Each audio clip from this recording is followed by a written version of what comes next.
Son instrument à lui, c'est sa bouche. Tel un oiseau, Fred Radix siffle, et c'est tout un art. Mozart, Schubert, la Marseillaise, dans son genre, c'est un virtuose. Accessible à tous, à tel point que chacun de ses spectacles affiche complet. Marie-Hélène Bonneau, Marie-Pierre de Gorse. Si vous le croisez dans la rue, tendez bien l'oreille. On l'appelle le siffleur, c'est son métier. Il a bâti tout un spectacle autour d'une discipline qu'il a inventée, la musique sifflée. Eh ben tiens, mets-moi un petit peu de Carmen pour les balances, s'il te plaît. On peut essayer avec le sifflet ? Comme tout bon musicien, il règle d'abord les questions techniques.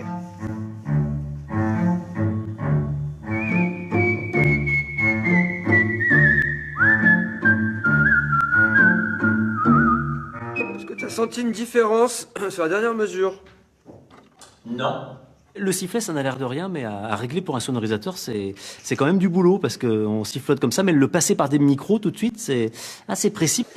Il a créé son spectacle en 2013. C'est un succès. Il a vaincu l'appréhension du public. C'est cette peur aussi du public qui se dit mais on va aller voir vraiment quelqu'un qui siffle pendant 1h30 et il se découvre un spectacle qui est plutôt un one-man show musical humoristique, très participatif et puis où finalement on révise aussi notre culture en matière de musique classique.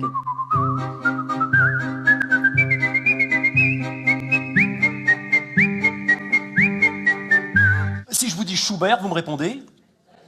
La truite !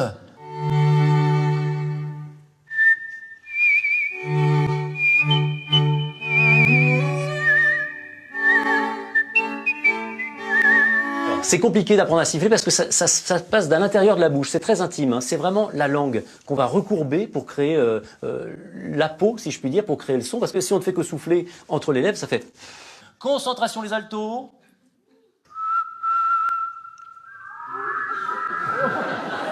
Qu'est-ce qui s'est passé? Vous soufflez trop, c'est ça.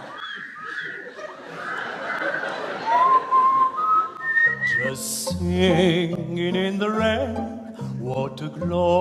Siffleur et aussi chanteur, danseur, comédien, bref, un artiste complet. Fred Radix est un virtuose qui emmène avec bonheur son public dans ses envolées lyriques. C'est la fin de ce 12-13. Merci de l'avoir suivi.